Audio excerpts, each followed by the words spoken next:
Summer Kids Crafts.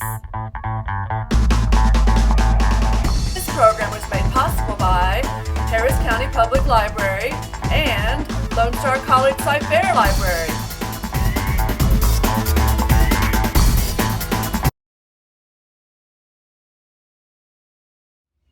Hi guys!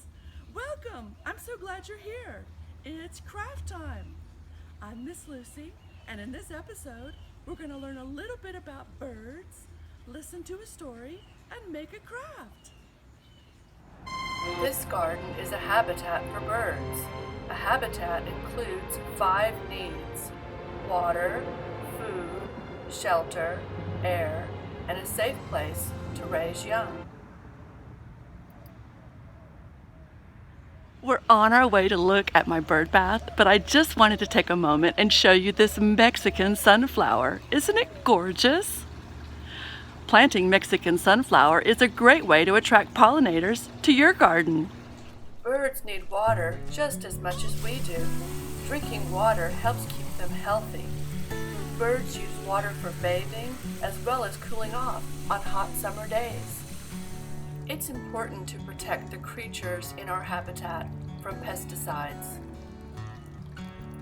Many birds enjoy fruit in their diet, like these cedar waxwings. Let's don't forget the hummingbirds, who enjoy plants full of nectar. Birds also love seed-producing plants, like this black-eyed Susan. Native plants are an important part of this habitat. These are my 5 favorite things to feed birds. We have black oil sunflower seeds, cracked corn, fruit, whole peanuts, and shelled peanuts. Both of the peanuts do not have any salt added to them. That's very important when you're feeding birds. They don't need any salt. For the black oil sunflower seed, I like a tube feeder like this one. It's very easy. When feeding birds grapes or whole peanuts, I prefer a swing feeder. Many birds prefer not to perch when they're feeding, so a swing feeder is more like a platform, and it makes them feel more comfortable. It's really easy to fill. You just pour in your whole peanuts and pour in your grapes. And after that, you can suspend it from a shepherd's hook or a tree branch. And the mockingbird loves the grapes, and the blue jay is very fond of the whole peanuts. When feeding birds shelled peanuts, I like to use a wire mesh feeder like this one. It's easy to fill. You just remove the top and pour your peanuts in.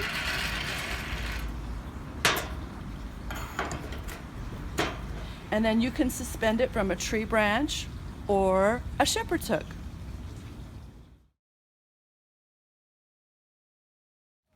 Creating a habitat for birds means also giving them a place to raise their young or their babies. This is a wren's nesting box. A wren is a very tiny bird, so this box is also not very big. The hole where the bird would enter is really small. So each nesting box is unique to the bird that's going to nest there. When picking a nesting box out, it's a good idea to pick one that has a way to clean it. So when the bird is done raising their young, you can clean it and get it ready for the next inhabitants. This one has a little door on the bottom that opens up so you can clean it.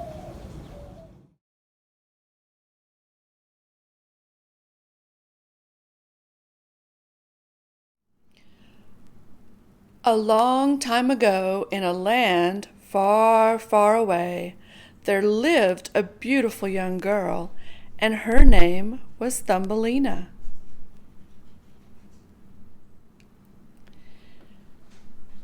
Now it is true that Thumbelina was as beautiful as she was kind.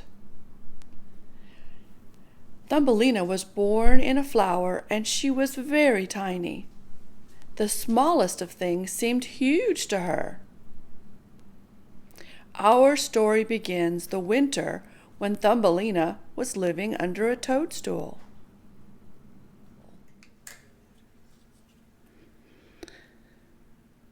Mrs. Field Mouse had happened along and saw Thumbelina and realized she was starving. "Oh, you poor little dear! You must come back to my house with me." "Thank you, thank you." And so Thumbelina and Mrs. Field Mouse went back to her burrow. Mrs. Field Mouse had a lovely home in the ground, filled with wonderful things to eat. Thumbelina was so grateful to Mrs. Field Mouse for her hospitality. So when Mrs. Field Mouse asked Thumbelina to help her clean her burrow, she was happy to do so. Each day when they finished cleaning, they would sit by the stove and drink a cup of tea. They became friends. One day after they had finished cleaning, Mrs. Field Mouse made an announcement. "Today we will have a visitor." It just so happened that Mrs. Field Mouse had a very wealthy neighbor, Mr. Mole. "On this day each week, Mr. Mole comes to visit me. Mr. Mole has a very large home filled with food and many underground tunnels."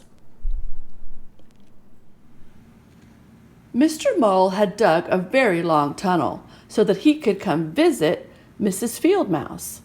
On his visits, they often sat and drank tea together.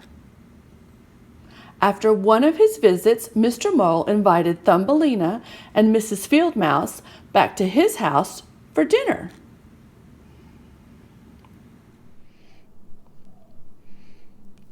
The two followed Mr. Mole down his tunnel. Suddenly, Thumbelina couldn't believe her eyes. It was a complete bird with wings, tail, head, and a beak. A swallow had fallen through the roof and lay in the middle of the tunnel with a broken wing. "Ah, poor little bird." "Pay no attention to that bird. He has a broken wing and will soon die." "Oh, but he's not dead yet." "It's cold and he has no food. He will soon die."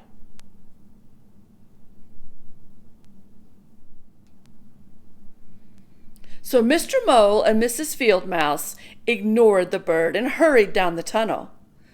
Thumbelina began to stroke the bird's feathers. She was worried about the hurt bird. Thank you for being such good listeners. We're going to end our story here. As listeners, you decide what will happen next. Should Thumbelina continue down the tunnel to Mr. Mole's home, or should she try to help the injured bird? If she does help the bird and he recovers, what will happen next? Please leave your ideas in the comment section below. And remember, be creative.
That's all the time we have left for today.